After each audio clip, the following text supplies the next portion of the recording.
Jinwoo is back, more powerful than ever after achieving a new profession, necromancer. The young man looks tired, but a phone call from Gina wakes him up. Gina asks, "Do you remember today is my parent-teacher conference?" Jinwoo was really surprised. He showed up at school looking like a star, to the point that Gina had to ask, "What is this? Is he really your brother?" Jinwoo simply smiled innocently. It's not unusual for Jinwoo to dress casually, but this is an important meeting, and he needs to look more formal. He doesn't want his sister to feel embarrassed in front of her friends. As they walk through the school, female students are captivated by Jinwoo's handsome appearance.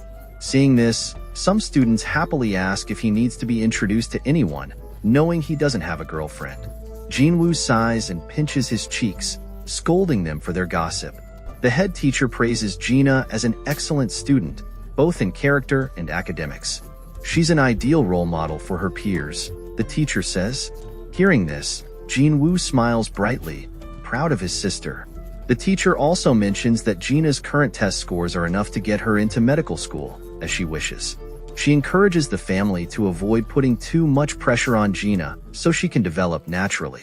Later, the teacher asks if Jinwoo, as an older brother, would support Gina if she awakened hunter abilities. Jinwoo promises to never let her do that dangerous job like him. He also assures the teacher of Gina's safety. That afternoon, Jinwoo meets with Song-Wai. At first, she doesn't even recognize him due to his significant transformation. He shows her his photo with Gina. Song-Wai, a friend of Gina's, seems hesitant about going to school. She believes an E-class hunter like her won't earn enough money. Jinwoo explains that while some missions can be lucrative, it's not always guaranteed. He doesn't want her to face criticism for being an E-class hunter like him. Despite his initial hesitation, Jinwoo promises to support her if she decides to become a hunter, but she must listen to his advice. Hey kiddos, today we have one of my most favorite enemies, Satoru Gojo. Look, I don't usually ask for favors, but if you want more awesome anime recaps, please subscribe, like, and comment. I'm counting on you. You're the reason we keep going. Don't let us down. The scene shifts to the airport, where Jinwoo is welcoming a powerful S-class hunter back to Korea. The hunter complains about the country and says he doesn't plan to stay long. When the manager of the Hunter Association greets him and inquires about his stay, the hunter bluntly states that he dislikes the place and doesn't intend to stay long. He reveals that his return is due to two individuals connected to the death of Hong Dong. The hunter appears angry and warns, "Don't pretend anymore. If I go meet those two guys, the association won't be able to stop me." Dong Su, responsible for the events in the dungeon, will not face prosecution. If Jinchul wants to stop him, he'll have to try. The hunter declares he will simply fulfill his assigned duties. The scene changes to Old Man Gun and his team. They have just recovered the body of a monster that fell into the sea. It seems the monster is capable of limited flight, posing a potential threat to the country. That evening, Gun contacts Sang Min for help. He is happy to see her again, despite the unpleasant experience they shared last time. Jinwoo also apologizes for making an unreasonable request of her during a previous raid, acknowledging that the other brother, who participated in the raid, didn't mind it at all. Jinwoo had initially expressed interest in observing the training process, much to the surprise of others. It turned out his interest stemmed from a desire to help Song-Wai. This area was a hotbed for gate appearances, so a seasoned hunter, clad in full body armor, arrived to oversee the training. He introduced himself as Elastic Needle, an A-rank hunter, and it was immediately apparent that he specialized in defense. This training session was specifically for younger hunters, and as an A-rank member, Kim Chul was assigned as team leader. He couldn't help but feel a pang of annoyance at being paired with two E-class hunters. It felt like an unnecessary burden, a weight dragging him down. Jinwoo introduced the team lineup, 10 members in total, comprising 1 A-rank, 5 B-rank, and 2 C-rank hunters, including himself and Song-Yi. Deep down, Jinwoo hoped that witnessing the harsh realities of the dungeon would discourage Song-Yi from pursuing this dangerous path. However, to his surprise, the stronger members of the team only encountered C-rank danger gates, not nearly intimidating enough to deter her. An assistant reminded him to refrain from interfering and allow the new hunters to learn through experience. Entering the gate, the initial atmosphere was relaxed. The other girl, seemingly under the impression that she was being led by a handsome older brother, was quite excited. However, Jinwoo's sense of unease grew as the blue gate abruptly turned red, radiating a malevolent energy. He frantically tried to pull Song-yi back, but it was too late. They were trapped. Panic ensued. Song-yi, terrified, could only watch as the gate vanished, transporting them to another dimension, a desolate landscape of endless white snow. Kim Chun, a veteran hunter, quickly grasped the gravity of the situation, recognizing it as a red gate. Curiosity piqued, he inquired about its nature. Jinwoo explained that red gates were a unique and dangerous type of dungeon.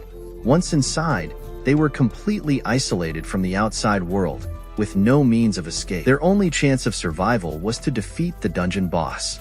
Moreover, outside assistance would be impossible, and the monsters within would be significantly stronger than those encountered in normal gates. Before they could fully comprehend the situation, an arrow whizzed past, striking and killing one of the C-rank youths. Song-yi, cowering beside Jinwoo, was unharmed. The B-rank girl witnessed the gruesome scene with wide eyes, and even the seasoned team leader was visibly shaken. The ice goblins remained at a distance, their killing intent not yet palpable. 2 months ago, Jinwoo himself would have been a prime target. However, the other hunters, including the team leader, displayed a chilling fear. The ice goblins issued a chilling warning, making a throat-slitting gesture. Song-yi, horrified, asked her senior about the meaning of this gesture. The team leader explained that ice goblins were feared by even the most experienced hunters, their cruelty earning them the moniker White Demons. These creatures were particularly dangerous in cold regions. Kim Chun, recognizing the severity of their situation, stabilized the formation. He emphasized that this was a high-difficulty B-rank gate and survival depended on absolute obedience to a strong leader. However, he couldn't guarantee the safety of everyone, especially the lower-ranked hunters. They faced a grim reality: either succumb to the freezing cold or be hunted down by the merciless ice goblins. Kim Chun assured them that those who followed his lead would have the best chance of survival. The B-class hunters, understanding the gravity of the situation, readily agreed to his command. Jinwoo and Song were also separated from the main group. Kim Chun offered words of comfort, emphasizing that if their team succeeded, everyone would be able to return.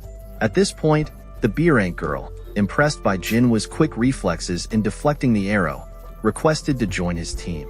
The captain, believing she felt pity for the weaker hunters, readily agreed. The girl approached Jinwoo, revealing that Kim Chun hadn't even noticed the arrow's trajectory.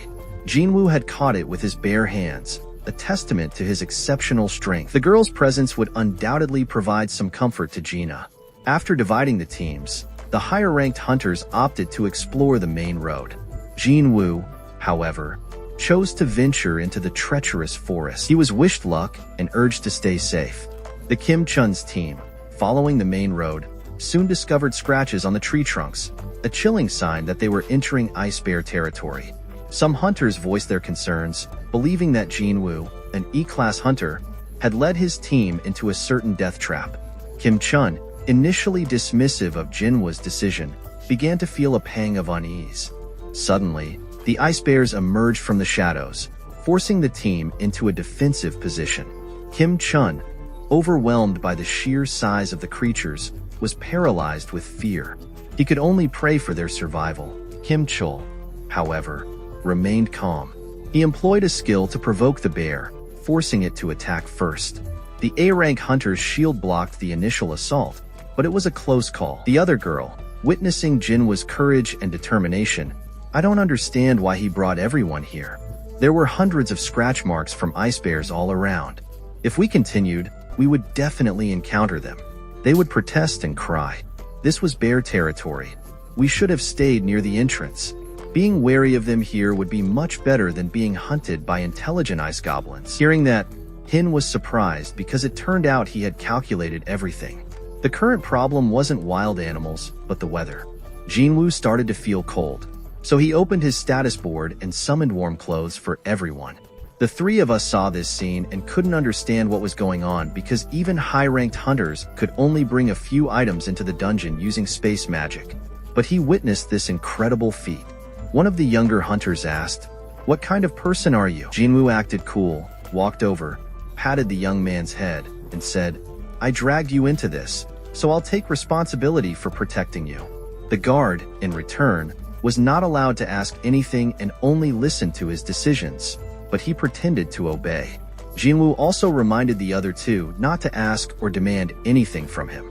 At this time, the bears had already smelled the intruders. While the other three were scared to death, Jinwoo remained calm. He activated his skills, Overcoming Adversity and Dog Killer, to increase his stats. At this moment, Byun-ho was extremely worried.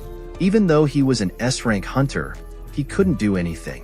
He thought that at this moment, the only way was to bet on Kim Chun.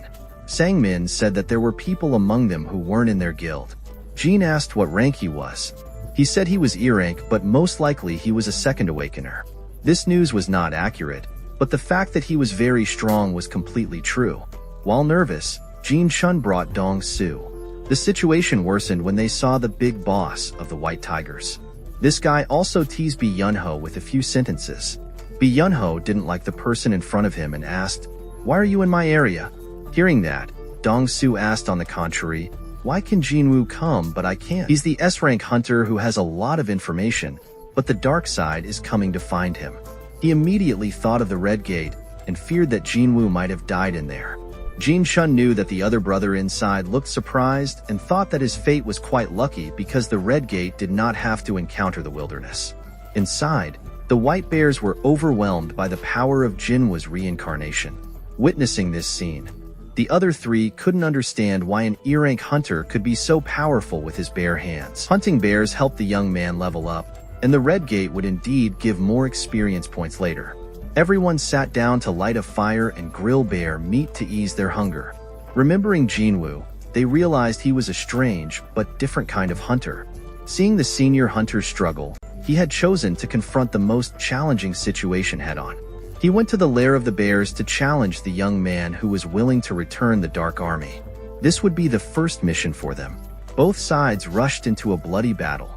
The bears had the home field advantage and extraordinary strength. However, Jinwoo's army possessed the skills to fight. Each of Jinwoo's undead soldiers fought fiercely, and with the support of his magicians, things were going smoothly. However, recovering the ghost soldiers after each battle consumed a significant amount of mana. The situation took a drastic turn when the leader bear entered the fray. Witnessing his army being decimated, the enraged bear unleashed a devastating roar, sweeping aside everything in its path. Jinwoo's magic attacks proved ineffective against this powerful area of effect skill, draining his mana reserves to 0. Realizing the gravity of the situation, Jinwoo commanded Igris, his most powerful undead general, to engage the bear. Igris advanced slowly, exuding an aura of raw power that intimidated the colossal beast. The bear charged, but Igris effortlessly dodged the attack, countering with a swift strike that severed one of the bear's arms. Jinwoo watched in awe. Igris, indeed, was a formidable warrior. 2 hours, he muttered to himself. Even his most powerful creation was still a considerable distance from reaching his own level of strength. He praised Igris for his impressive performance and then focused his attention back on the battlefield. Meanwhile, back at the Hunters Association, Kim Chun was facing a desperate situation. His team was being relentlessly hunted by the Ice Goblin army, and he was powerless to stop them. Fear consumed him as he realized he might not survive this ordeal. He was utterly terrified and, in a moment of panic, turned and fled, leaving his team to fend for themselves. This cowardly act, however, did not escape the notice of the Demon King observing from the shadows. The bear that Jinwoo had slain was quite large, making the young man satisfied. At least this trip wasn't a complete failure. He estimated that roughly 3 hours had passed since the gate turned red, indicating that a significant amount of time had elapsed within the dungeon. The environment within the Red Gate was harsh. Hong Dong-su, initially assuming Jinwoo had perished, was about to depart when he realized the true reason for his presence. He wasn't from the White Tiger Association, and this revelation caused a stir. Dong-su, a master of subtle intimidation, sensed something off about the other man. He approached him closely, his aura radiating a palpable threat. The other man, sensing the danger, tried to deflect Dong-su's attention, claiming he had merely brought his friends to observe the C-class gate. Dong-su, however, saw through the deception. He grabbed the man by the neck, his grip firm. "You sense something?" Dong Su growled. The man, terrified, confessed that he had been drawn to the Red Gate by a premonition. Bi Yunho, witnessing the confrontation, intervened, ordering Dong Su to release the man. "Take your dog hands off him," he warned, his voice laced with authority. Dong Su, unfazed, retorted, "Hiding in this tiny country and daring to order me around?" The tension escalated rapidly as both men exuded powerful auras, alarming Jin Chul. He feared this confrontation could escalate into a full-blown conflict, potentially disrupting the delicate balance of power. This incident also served as a convenient excuse for Dong Su to collide with Yunho. Kim Chun had recently returned from the dungeon, looking haggard and disheveled. He had been shivering from the cold and struggling to survive on meager rations. He wondered how long he could endure the harsh conditions. Kim Chun noticed the bodies of the bears slain by Jinwoo, a chilling reminder of the young hunter's strength. He couldn't believe he had encountered the ice bears. It dawned on him that Jinwoo, with his overwhelming power, had likely eradicated them all. The thought that an E-rank hunter had single-handedly decimated a horde of ice bears was almost unbearable. He couldn't help but feel a pang of humiliation. Meanwhile, Dong Su, after receiving a message from an unknown source, abruptly left the scene. Sang Min, who understood Jinwoo's abilities better than anyone, was certain he would find a way to survive. Inside the dungeon, a group of hunters, including the ones who had accompanied Jinwoo, were enjoying a feast, unaware of the hardships faced by others. They had found a hidden cache of supplies, including food and warm clothing. Kim Chun, witnessing their carefree demeanor, felt a surge of anger. He had risked his life, facing unimaginable hardships, while these individuals feasted in comfort. He couldn't accept that he, the experienced hunter, had led his team to near death, while others, seemingly weaker, had survived. He began to suspect that they had deliberately withheld information about their resources. Kim Chun suspected from the beginning that Jinwoo had a plan. He believed Jinwoo had intentionally chosen to stay in this area. Kim Chun imagined Jinwoo demanding to know who was the mastermind behind the attacks, threatening to behead everyone if they didn't comply. However, things did not go as expected. Jinwoo returned, but instead of seeking information, he grabbed Kim Chun, silencing him to prevent further information from being revealed. He scolded Kim Chun, calling him stupid for bringing dangerous guests into the area. Jinwoo, sensing the presence of hidden observers, ordered the tribe to dissolve their invisibility. Suddenly, a whole army of ice elves appeared, their eyes glowing menacingly. Most noteworthy was the presence of an insect among the elves. Upon closer inspection, it was discovered that a pearl was embedded within its carapace. The two sides exchanged a few words, a sight that surprised the Demon King. This was the first time he had encountered another entity that could understand his language. Hearing this, Jinwoo was a bit surprised. He was asked by the Ice Elf leader if he could speak the language of monsters. He realized that this was due to the unique effects of the Red Gate, which seemed to amplify certain abilities. The Ice Elf leader, intrigued, began to speak, recounting how his scouts had reported the presence of an exceptionally strong human within their territory. He explained that he had wished to engage this formidable opponent in combat. However, before the leader could finish his sentence, Jinwoo intervened. The Ice Elf leader, caught off guard, was swiftly dispatched. The Demon King, observing this, was impressed. He had never encountered a human who could so easily dispatch one of his most powerful warriors. The Demon King, intrigued, decided to engage Jinwoo in conversation. He asked, "You are not human, are you?" Jinwoo, however, remained silent, his gaze unwavering. He sensed that the Demon King was trying to gauge his true nature. The Demon King continued, "My scouts hear voices, whispers urging them to kill humans. But when I stand before you, I hear nothing. This proves that you are different." Jinwoo remained silent, his expression unreadable. He understood that the Ice Elves were being manipulated by an unseen force, likely a system designed to pit humans and monsters against each other. The Demon King, sensing Jinwoo's reluctance to engage in idle conversation, proposed a deal. "Why do you cause trouble for humans for no reason? This senseless conflict serves no purpose." Jinwoo, however, did not rush to agree. He asked, "What is it that you truly desire? Why do you seek to disrupt the natural order?" The Demon King,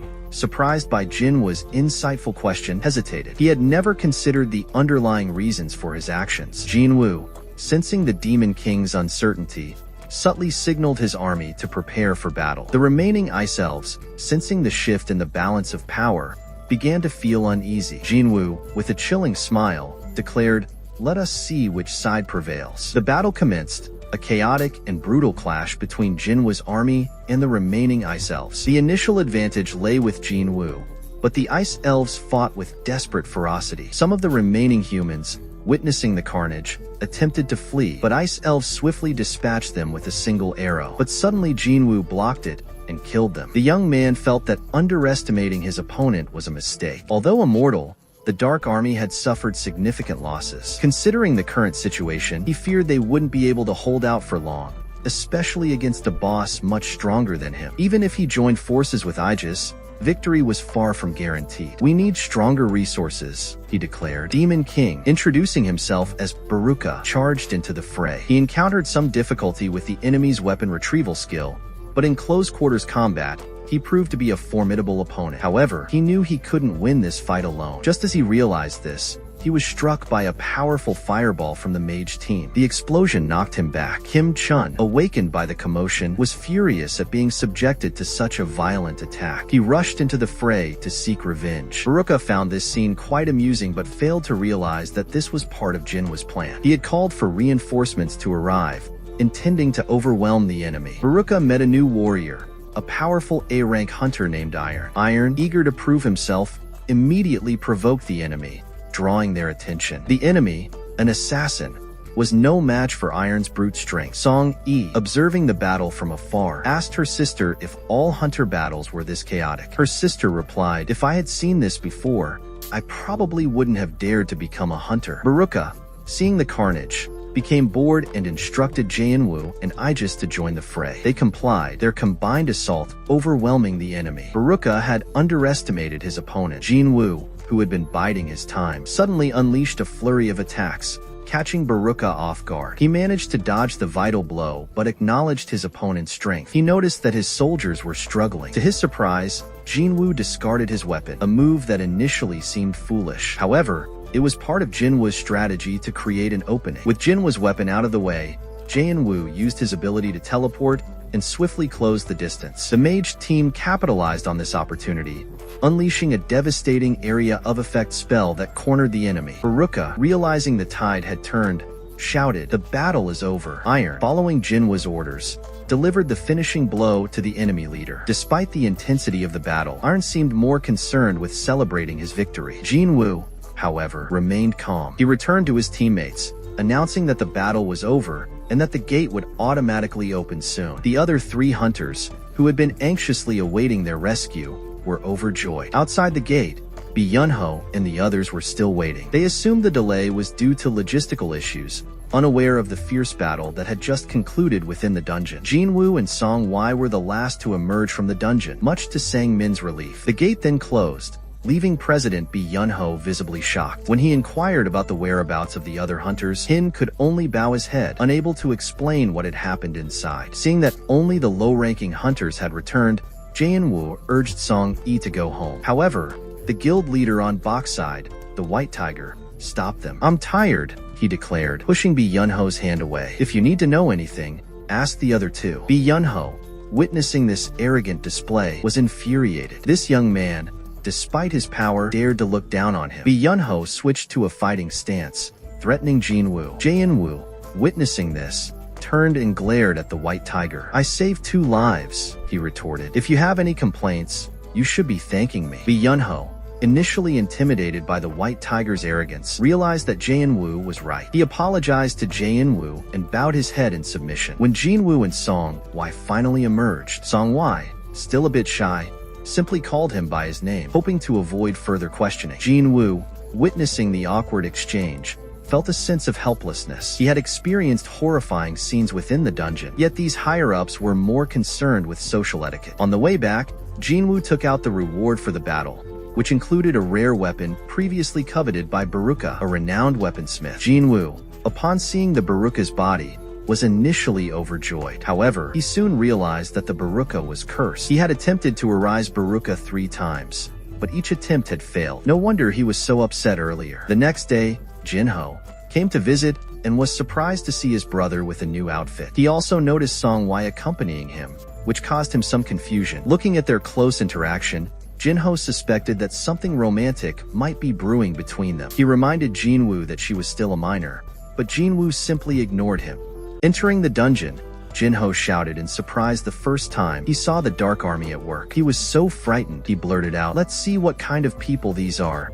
They're so strong." He's complaining. "This is one of my skills," Jinwoo said. "Just get used to it gradually. There's still a lot to explain." "So? Okay, Jinho, you didn't say anything." After beating him, he let his subordinates go and exploited him. He even took Jinho's job, which made him very sad. Jinho shouted, hoping his older brother would give him this easy job. "But to let the Dark Army do that, I feel it's useless." Basically, Jinwoo just want to speed up the work. The scene changes to a sinking ship, where Strong, Jinwoo's father, the incredibly skilled hunter who was trapped in the gate for years, has returned. He's back, but only in America, and he doesn't understand English. This scared the other hunters. That night, Jinwoo and his brother went drinking. Jinho was incredibly grateful because his older brother helped him talk to his dad. His next goal was to pass the Hunters Association theory test. The president asked about Jinwoo, and he said he'd be very busy and couldn't be contacted because he was drunk. His younger brother also shared his feelings. He was worried that his senior would think he was annoying and useless after achieving his goal. He didn't want to bother him anymore. He also mentioned that he had an older brother who was 10 years older, and even though they were family, he felt hated by him. Compared to that guy, Jinwoo even stood up to protect and help him in every way. Sometimes he thought it would be amazing if Jinwoo was his real brother. Jinwoo didn't hate Jinho at all, so he poured a glass of wine for him. Hearing that, Jinho shouted, "I'm so touched. I don't know how to describe it." They sat down to eat and drink happily. At this time, they couldn't confirm the other man's identity, so they locked him up according to his statement. He said he had been trapped in the gate for 10 years, but for some reason, that place connected to another gate. This incident was unheard of in America. They feared he was a monster, so they called another S-rank hunter to question him and get his statement. Dongsu was Korean, so it would be easier to communicate with him. One guard asked the man in front of him what his name was, and it was a bit difficult to pronounce. He replied, Sung Il Hwan, and then returned to the men's room. It was just dawn, and it was time to say goodbye. With a sisterly concern, Jinwoo said he would be gone for about a week, reminding Jaina to be careful at home. She thought her brother was working too hard and that he should go on a trip to relax, perhaps with a friend. This thought made the young man feel a bit helpless. The truth is, he went to the burning castle to conquer the fight. Jinwoo, who was only level 20, now had a force more than 3 times his original strength. In theory, this place was no longer considered dangerous. He entered the door on the first floor, and the system immediately assigned him a task: to kill demons, as the castle was filled with them. The condition to complete the task was to collect 10,000 souls from them. Damn it, he thought. My target this time is somewhere else. Consider this just the prelude. Whether it's 10,000 or 100,000 souls, he knew he would definitely succeed. The next day, Jinho received the papers from the association. He should also speak with the old man who wants to lead the association and prevent his father's brother from interfering. Jinho was pushing for a youth plan, claiming that his brother's plan to bring in an outsider as president was too risky. Before he could explain further, his father immediately agreed. Having heard of Jinwoo's impressive achievements, Jinwoo then swiftly eliminated the entire attack army of demons. The hunter who supervised the killing of prisoners involved in the 2 dangerous cases above and still survived was not just lucky. He was a person of true power. Just the other day, his father received information from the White Tiger Association about an incident at the C-Class gate. The Red Shift caused many high-level hunters to vanish, and Jinwoo was one of the few survivors. This further solidified his father's belief in Jinwoo's strength. Thanks to Jinwoo, Jinho was able to obtain the guild leader's license, allowing him to build close friendships with individuals of such high caliber. So, his father agreed to hand over the management of the new guild to Jinho, relying on him instead of his eldest son as before. However, there must be conditions related to countering the White Tiger Association, as they were clearly interested in gaining influence of Jinwoo. If the son had a close relationship with Jinwoo, it would be much easier. Jinho also promised to bring Jinwoo back to the guild, which pleased the old man greatly. Returning to Jinwoo's location, he had already destroyed many black demons. Each one here was forbidden to use soul-summoning magic, otherwise, they would have had a significant advantage with an additional army of demons. Then came the reward. The only thing received was permission to enter the upper floors. In front of the entrance, a pillar of light appeared, signifying that the dungeon was vast, as if an entire city was contained within a single building. The distance was significant, so Jinwoo summoned his bear for convenience. The leader,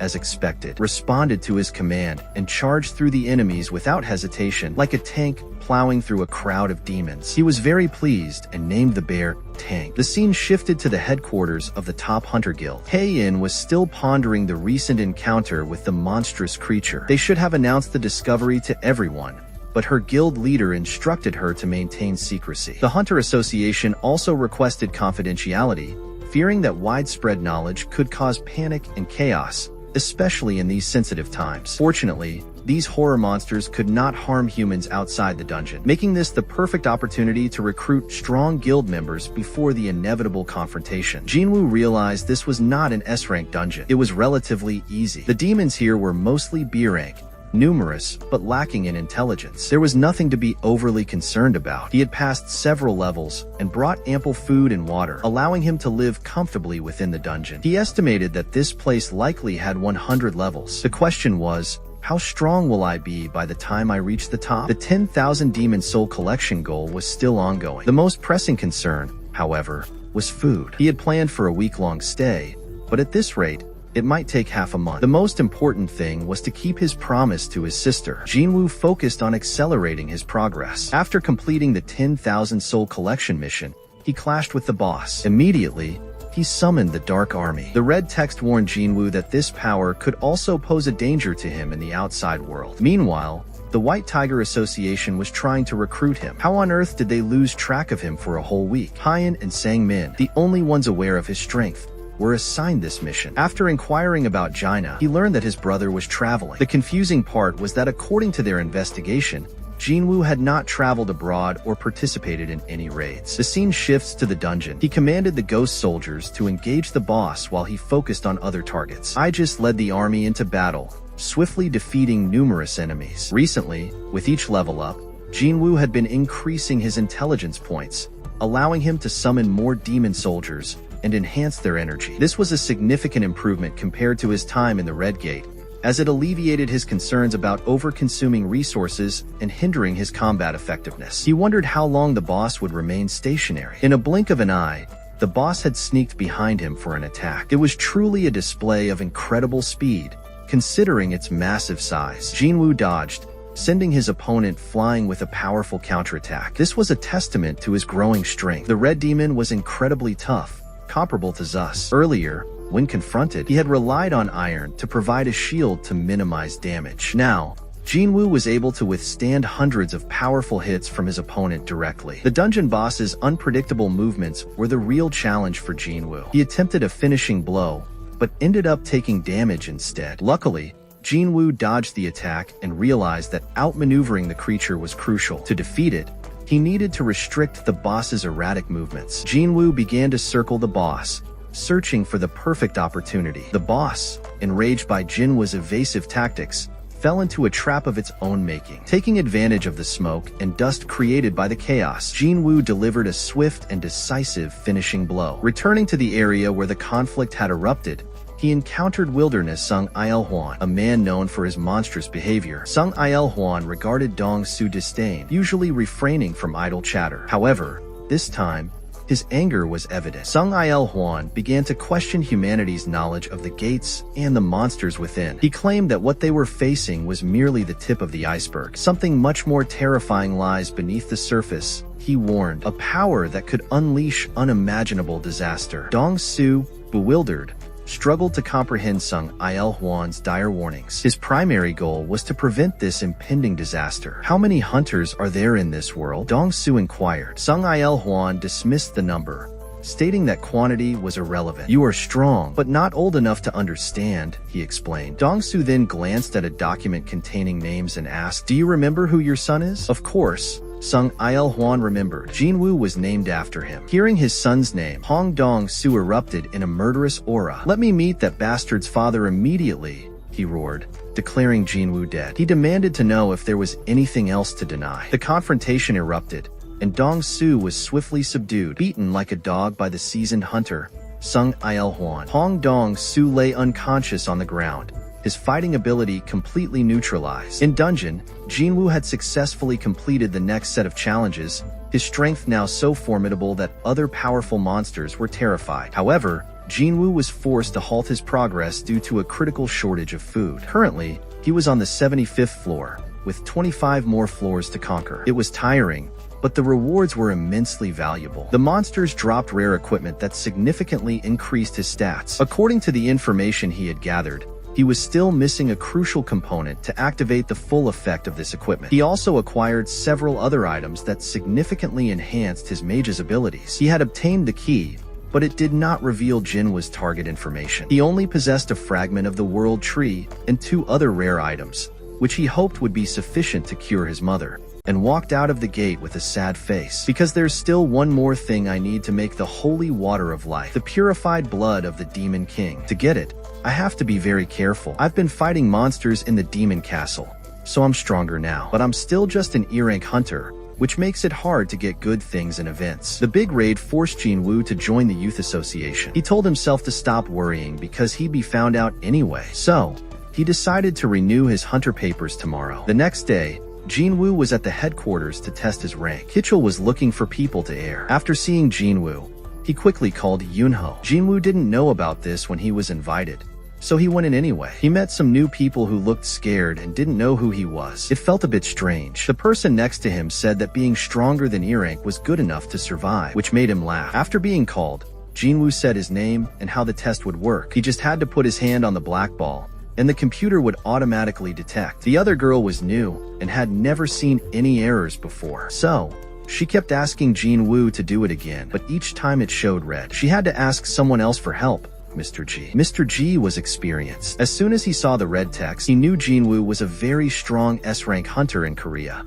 It wasn't the device's fault. Jinwoo's magic power was too strong for it to measure. Outside the association, Choi Jong-in and Jin Chul were talking about the feathered monster. The research department was going to study it, so they would have results soon. They were trying to figure out the young man he saw recently based on the monster's cells and how much magic power was left. A lot of things happened, especially the red gate appearing on the White Tiger side. They let outsiders join the raid, and that person ended up defeating the dungeon boss. Jin Chun asked if he knew which monster it was. Of course he knew, but he didn't want to say. He just said he was there that day but had to leave early, so he didn't know exactly what happened. Later, he didn't care because the waiting room seemed very busy. He wanted to go there and see what was happening. Jin Chun thought that maybe some people had just woken up. High-ranking hunters shouldn't celebrate too much here, but inside, after hearing that Jinwoo couldn't be measured, many people looked shocked. Until now, there had only been 9 instances of this kind of chaos, and Jinwoo is the one who caused it. The headmaster also tried to encourage Jinwoo to prepare. Seeing that Jinwoo was very happy,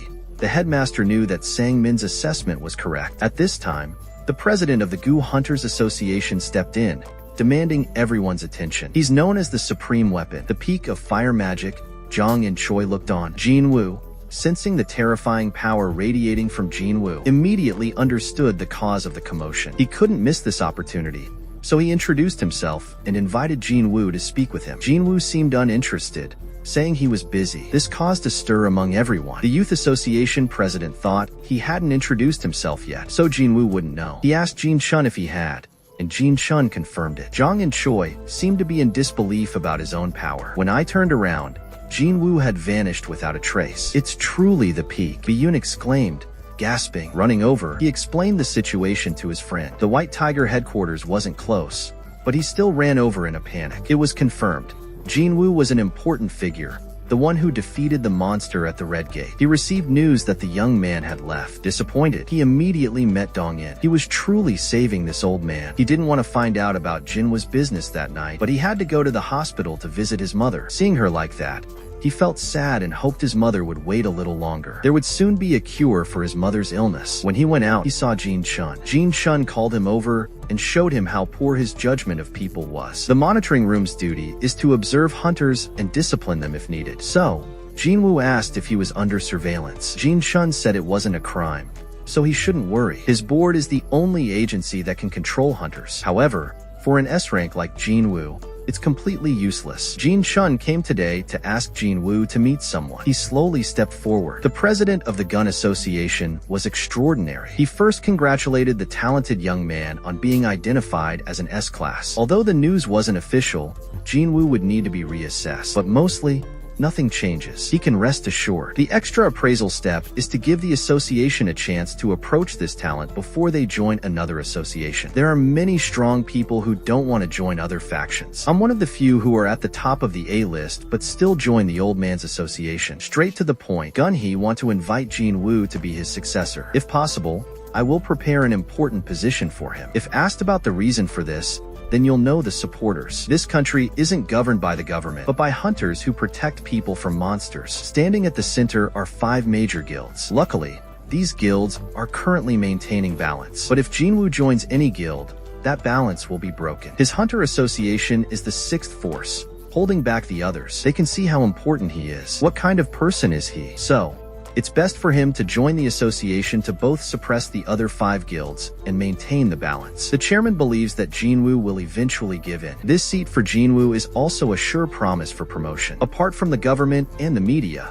no other entity has enough power to reach Chairman Gun-hee. Not to mention, in terms of strength, he's incredibly terrifying. If he fights him one-on-one, the risk of losing is very high. He's also the first S-rank hunter in the country. I don't understand how he's over 80 years old but still has those muscles. He thinks his life will change dramatically if he accepts this offer. Jinwoo apologized and then left. That made him think that it was ultimately about money. But that wasn't the case. He wanted to be a dungeon fighter. His gaze surprised the old man because there wasn't a single word that was a lie. He touched his heart, wondering how many years it had been since he felt this way. He secretly wished he were 10 years younger, so he could accompany Jinwoo on this journey. But that was impossible, so he had to give up. Jinwoo had to ask permission to go home because his sister was alone. Looking at his departing figure, Mr. Gun-hee remembered the disappointment of aging. Even an S-rank recovery hunter can't resist it, but right now, he feels the passion of youth surging within him. He wants to cancel all his upcoming meetings because he doesn't want anyone to disturb this feeling. This feeling intensified when the section chief went out for a drink with Jin Chul. He immediately agreed,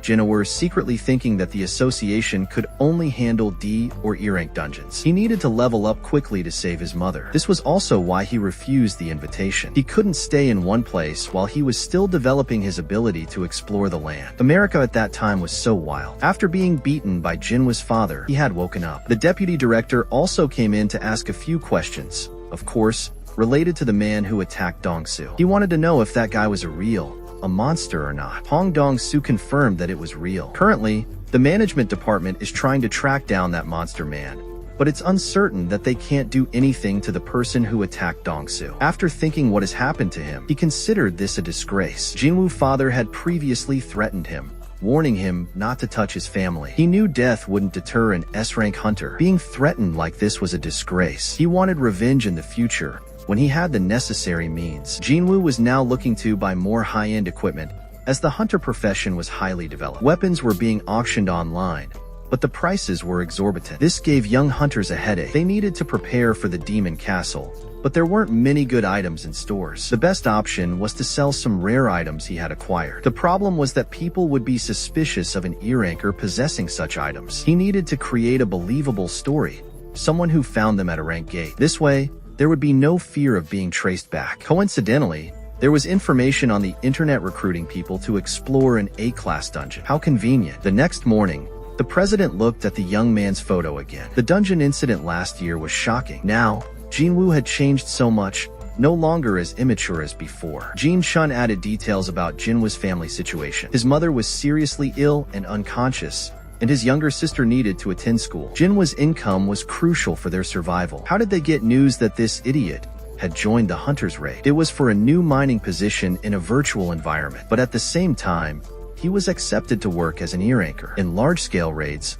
work needed to be divided clearly. The attacking team only destroyed monsters, while others, those less capable of fighting, would work inside. Zhang and Choi would directly enter the battle. He told everyone to step back so he could be gentle and preserve the monster's body for maximum value. He reminded the girl with a good nose to be careful of the smell, or she might get sick or die. Later, they also came out, surprising Jinwoo a bit. Even though he knew the opponent was strong, breaking through an A-class gate without casualties was truly amazing. He also noticed the girl who was the 9th S-ranker in this country. The aura she exuded was terrifying. He wondered how many people in the world were like that, but then she felt a strong presence and turned to look for them but couldn't find them. It felt like President Gun Hai was visiting, but that sensation quickly vanished. The excavation team began work. Jinwoo wanted to test the boss at the gate. How strong was an A-class boss? When he was bumped into by someone who knew he was an E-ranker, he wanted to be aggressive, but looking into the young man's eyes, he was too timid to say anything more. After witnessing how he worked, he was shocked. What was with this E-rank? Why was he acting like he's possessed by Sukuna? It was break time,